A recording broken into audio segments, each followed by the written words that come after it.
बोली देवाधिदेव 1008 महावीर भगवान की जय। संत शिरोमणि आचार्य गुरुवर श्री विद्यासागर जी मुनि महाराज की जय। परम पूज्य 108 मुनिवर श्री प्रज्ञासागर जी महाराज की जय। द्वादशांग दिनवाणी माता की जय। अहिंसामय विश्व धर्म की जय। आचार्य समंत भद्र स्वामी जी की जय। आज से हम आपको रत्नकंठ श्रावकाचार पढ़ाएंगे। रत्नकंठ श्रावकाचार पढ़ने के पहले हम उनको सुनेंगे जिन्होंने इस ग्रंथ की रचना की है। तो कौन है वो? आचार्य समंत भद्र स्वामी। तो आचार्य समंत भद्र स्वामी के बारे में थोड़ा सा परिचय हम आपको देना चाहेंगे।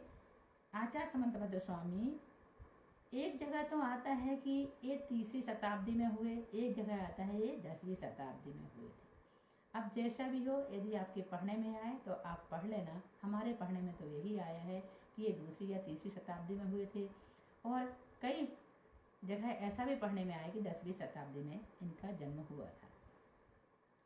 इनका जन्म उरगपुर नामक ग्राम में हुआ था और इनका गृहस्थ नाम शांति वर्मा था। इन्होंने बहुत से ग्रंथों का लेखन किए हैं, जिसमें स्वयंभू स्तोत्र, आप्तमीमांसा, युक्तानुशासन, स्तुति विद्या और रत्नकंठ श्रावकाचार, ये 5 ग्रंथ इनके उपलब्ध हैं। जिसमें रत्नकंठ श्रावकाचार जो ग्रंथ है वो चरणान योग का ग्रंथ है, श्रावकों के लिए लिखा गया है। कुछ ग्रंथ इनके अनुपलब्ध हैं, जिनके नाम हैं जीव सिद्धि, तत्वानुशासन, प्राकृत व्याकरण, प्रमाण पदार्थ, कर्म प्रवृत्ति टीका और गंधहस्ती महाभाष्य। कई लोग कहते हैं जो गंधहस्ती महाभाष्य है ये लंदन की लाइब्रेरी में है। अभी तक वहाँ कोई देखने गया नहीं। अब कितना सच है कितना झूठ हमें ये नहीं पता। यदि आप कभी लंदन जाएं तो वहाँ की लाइब्रेरी में ज़रूर खोजना, हो सकता है वहाँ पर ये ग्रंथ उपलब्ध हो।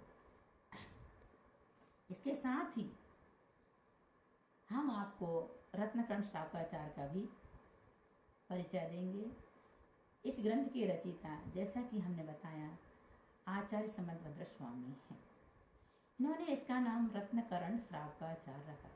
रत्न का मतलब होता है रत्न, सम्यक दर्शन, सम्यक ज्ञान, सम्यक चारित्र रूपी, और कर्ण का मतलब होता है पिटारा, अर्थात सम्यक दर्शन, सम्यक ज्ञान, सम्यक चारित्र का पिटारा क्या है? रत्नकंठ। श्रावकाचार का मतलब होता है जिसमें श्रावकों के आचरण की चर्चा हो, उसे श्रावकाचार कहते हैं।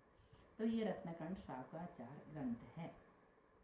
इसमें कुल 150 श्लोक हैं। 150 श्लोक में 7 अधिकार हैं। कितने अधिकार हैं? 7 अधिकार हैं। पहले अधिकार में सम्यक दर्शन की चर्चा की गई है, अर्थात सम्यक दर्शन का वर्णन है।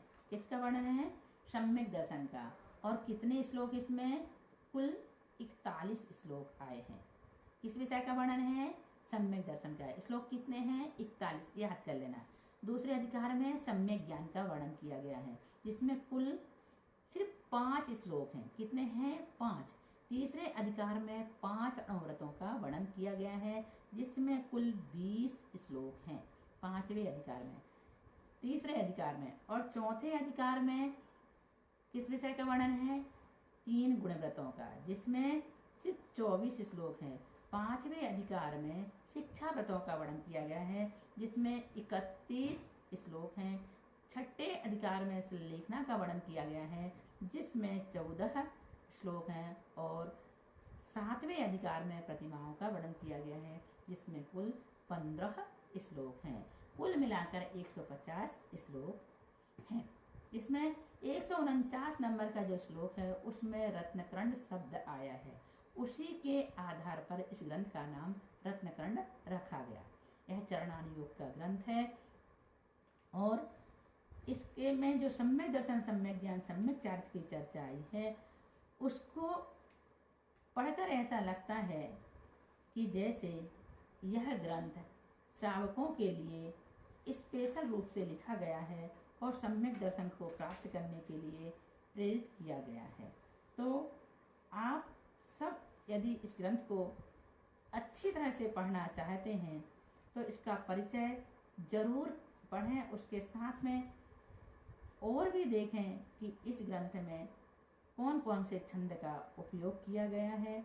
इसमें श्लोक छंद आया है, आर्य छंद है, बसंत तिलका छंद है और मालिनी छंद है। कौन कौन से श्लोक, आर्य, बसंत तिलका और मालिनी छंद, ऐसे छंदों का भी इसमें प्रयोग किया गया है। इस प्रकार से इस रत्नकर्ण शावकाचार्य का कम शब्दों में हमने परिचय दिया। अब हम इसका मंगलाचरण करेंगे। इसका मंगलाचरण है नमः श्री वर्धमानाय निर्धूत कलीलात्मने सालोकानां त्रिलोकानां यद विद्या दर्पणायते। क्या कह रहे हैं पंडित आचार्य महाराज इसमें कि यद विद्या, जिनका केवल ज्ञान, यद विद्या मीन्स जिनका केवल ज्ञान, सालोकानाम आलोक सहित, सालोकानाम आलोक सहित, त्रिलोकानाम तीनों लोकों के संबंध में, दर्पणायते दर्पण के समान आचरण करता है। निर्धूत कलीलात्मा ने नष्ट कर दिया है पाप रूपी मैल को आत्मा से जिन्होंने, ऐसे उन श्री वर्धमान भगवान के नमः नमस्कार अस्तु हो। जैसे देखें, जिनके केवल ज्ञान में आलोक सहित तीनों लोक दर्पण के समान प्रतिबिंबित होते हैं, जिन्होंने आत्मा में लगे हुए चार घातिया कर्म रूपी मैल को नष्ट कर दिया है, उन महावीर भगवान के लिए मैं नमस्कार करता हूँ। कौन कह रहा है ऐसा? आचार्य समंतभद्र स्वामी जी कह रहे हैं कि जिन्होंने क्या कर दिया है, जिनका केवल ज्ञान आलोक सहित तीनों लोकों में दर्पण के समान प्रतिबिंबित होता है और जिन्होंने कर्म रूपी मल को नाश कर दिया है, उन महावीर भगवान वर्धमान स्वामी को मैं नमस्कार करता हूँ। इस प्रकार से ये पहला श्लोक मंगलाचरण का हुआ। अब हम दूसरा श्लोक देखेंगे जिसमें ग्रंथ के लिखने की प्रतिज्ञा और धर्म की निरुक्ति का अर्थ बताया गया है।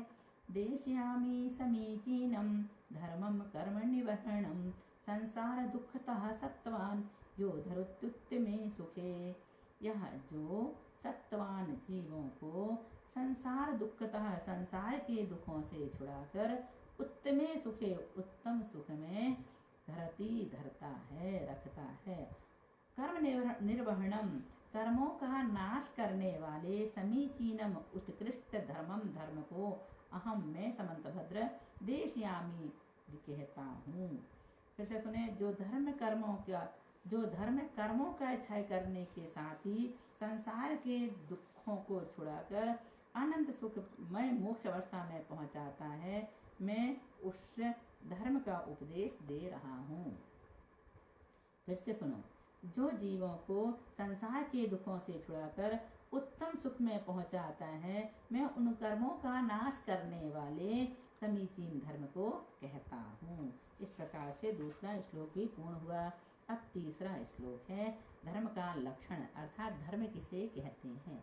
सदृष्टि ज्ञान वृत्तानि धर्मम धर्मेश्वरा विदु यदि ये प्रत्ययनीकानि भवन्ति भव पद्धति। सदृष्टि ज्ञान वृत्तानि धर्मम धर्मेश्वरा विदु यदि ये प्रत्ययनीकानि भवन्ति भव पद्धति।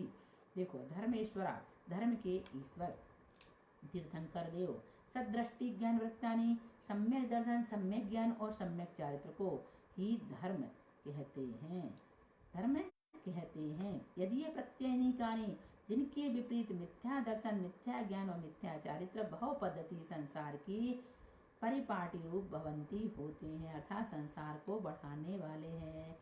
जो धर्म के ईश्वर तीर्थंकर देव हैं, वे सम्यक दर्शन, सम्यक ज्ञान, सम्यक चारित्र को धर्म कहते हैं और इसके विपरीत मिथ्या दर्शन, मिथ्या ज्ञान, मिथ्या चारित्र को संसार को बढ़ाने वाला कहते हैं, अर्थात इससे संसार बढ़ता है, से संसार में परिभ्रमण करता है यह जीव। इसके साथ है चौथा श्लोक सम्यक दर्शन का लक्षण। श्रद्धानम परमार्थानां माप्ता गम तपोभृताम त्रिमूढापूर्णमष्टाङ्गं सम्यक् दर्शनमस्मयं श्रद्धानं परमार्थानामाप्ता गम तपोवृतां त्रिमूढापूर्णमष्टाङ्गं सम्यक् दर्शनमस्मयं। ये सम्यक दर्शन का लक्षण है। देखो हम तत्वार्थ पढ़ेंगे तो वहाँ भी सम्यक दर्शन की बात आएगी। हम जहाँ हमने छठाना पढ़े सम्यक दर्शन, हमने द्रव्य संग्रह पढ़े सम्यक दर्शन, हमने रत्नकरण पढ़े यहाँ सम्यक दर्शन, अब तत्वार्थ पढ़ेंगे तो वहाँ भी सम्यक दर्शन की चर्चा। तो इतना अधिक जब हम सम्यक दर्शन को पढ़ेंगे तो कहीं ना कहीं जाकर के हमें ऐसा तो लगेगा कि हम सम्यक दर्शन को ग्रहण कर लें, अर्थात सम्यक दर्शन हमें प्राप्त हो जाए, और ऐसी ही भावना होनी चाहिए, है ना। तो क्या कह रहे हैं, परमार्थानाम सत्यार्थ अर्थात मोक्ष के लिए कारणभूत, सत्यार्थ अर्थात मोक्ष के लिए कारणभूत आप्तागम तपोव्रताम, सच्चे देव, सच्चे शास्त्र और सच्चे गुरु का अष्टांगम 8 अंग सहित, त्रिमूढ़ापोढ़ 3 मूर्ता रहित तथा अस्मयम 8 मद रहित, श्रद्धानम श्रद्धान करना, सम्यक दर्शनम सम्यक दर्शन उच्चिते कहा गया है। सच्चे देव शास्त्र गुरु को मोक्ष के कारणभूत मानकर उनका 8 अंग सहित 3 मूर्ता रहित तथा 8 मद रहित दृढ़ विश्वास करना क्या कहलाता है, सम्यक दर्शन कहलाता है। सच्चे देव शास्त्र गुरु का 8 अंग सहित 3 मूर्ता रहित 8 मद रहित श्रद्धान करना सम्यक दर्शन कहलाता है। सम्यक दर्शन का लक्षण आ गया समझ में। अब सच्चे देव का लक्षण क्या है, आपते नो छिन्न दोषेण सर्वज्ञेन गमेशिना भवितव्यं योगेन नान्यथा ह्याप्तता भवेत्। आपते नो छिन्न दोषेण सर्वज्ञे न गमेशिना, आपते नो छिन्न दोषेण सर्वज्ञे न गमेशिना भवितव्यं नियोगेन नान्यथा ह्याप्तता भवेत्। देखो, आप तो नो छिन्न दोषेण, नियोगेन, नियोग मीन्स नियम से, उच्छिन्न दोषेण दोषों से रहित, सर्वज्ञ और आगमेशिना हितोपदेशी पुरुष ही आप्तेन सच्चा देव, भवितव्यम होना चाहिए, निश्चय से, अन्यथा अन्य किसी प्रकार का आप्तता आप्तपना न भवेत नहीं हो सकता। नियम से दोषों से रहित वीतरागी सर्वज्ञ व हितोपदेशी पुरुष ही सच्चा देव होना चाहिए, क्योंकि अन्य किसी भी प्रकार से सच्चा देवपना नहीं हो सकता। आगे समझ में, सच्चा देव किसे कहते हैं, नियम से दोषों से रहित सर्वज्ञ हितोपदेशी पुरुष ही सच्चा देव होना चाहिए, निश्चय से अन्य किसी प्रकार आप्तपना नहीं होता। अर्थात जो 18 दोषों से रहित वीतरागी सर्वज्ञ और हितोपदेशी होते हैं वही सच्चे देव हैं, अन्य कोई दूसरे देव नहीं हो सकते। आ गया समझ में।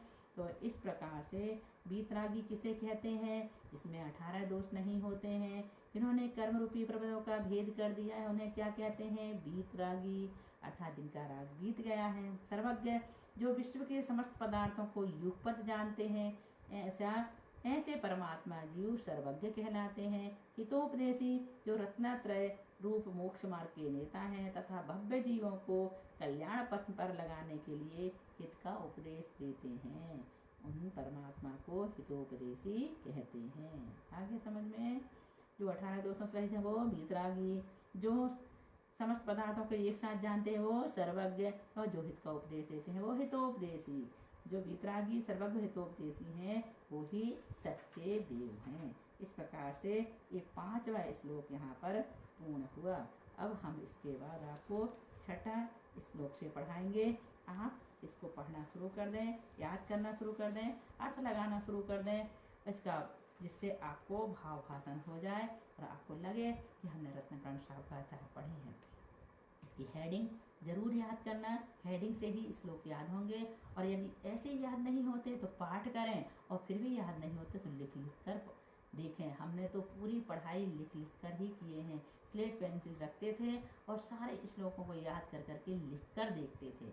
तो लिखना भी सही हो जाता था और याद भी हो जाता था। और दिन में पूरे समय उन्हीं श्लोकों को दोहराते थे और अपने एक रजिस्टर में इस प्रकार से लिख लिए थे। एक तरफ तो हमने पूरी हेडिंग लिख दी है और एक तरफ पूरे श्लोक के पहले पहले अक्षर लिख दिए। इस प्रकार से लिखने के बाद हमने क्या किया, उनको याद कर लिए। तो सारे श्लोक हमें 150 यूं ही याद हो गए थे। सारी गाथाएं द्रव्य संग्रह की याद हो गई थी, स्टोपदेश याद हो गया, सारे तत्वार्थ सूत्र याद हो गया था। क्योंकि हमको तो जुनून सवार था कि चाहे कुछ भी हम सब कुछ याद करेंगे और सब विषयों की परीक्षाएं देंगे और सबके पेपर भी दिए, अच्छे नंबर भी मिले। तो हम चाहते हैं कि आप लोग भी इसी प्रकार से अध्ययन करें अच्छी तरह से और परीक्षा दें और उसमें पास हों। उसके साथ साथ सब कुछ अपने जीवन में उतारने का प्रयास करें। बस इसी भावना के साथ बोलिए महावीर भगवान की जय।